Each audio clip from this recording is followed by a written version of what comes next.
നമ്മുടെ ജീവിതത്തിൽ എന്തുകൊണ്ട് എന്ന് ചോദിക്കുന്ന പലതിനും ഉത്തരം കിട്ടുകയില്ല. ഇത്രയും പ്രാർത്ഥിച്ചിട്ട് എന്തുകൊണ്ട് ആ മനുഷ്യൻ അങ്ങനെ സംഭവിച്ചു? ഇത്രയും പ്രാർത്ഥിക്കുന്ന ആ കുടുംബത്തിന് എന്തുകൊണ്ട് അങ്ങനെ ഉണ്ടായി? എന്തുകൊണ്ടാണ് എൻ്റെ പിള്ളേർക്ക് മാത്രം ഗതിയില്ലാത്ത? എന്തുകൊണ്ട് എന്നുള്ളതിന് തലയും കുത്തി നിന്നാലും ചിലപ്പോൾ ഉത്തരം കിട്ടുകയില്ല. എന്തിനു വേണ്ടി?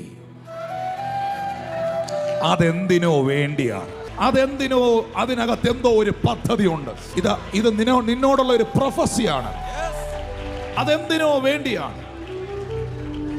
ശിഷ്യന്മാർ പറയുന്ന, ഗുരു, ലാസർ ദീനമായി കിടക്കുന്നു. നമ്മുടെ ഭാഷയിൽ പറഞ്ഞാൽ ലാസർ വെന്റിലേറ്ററിലാണ്.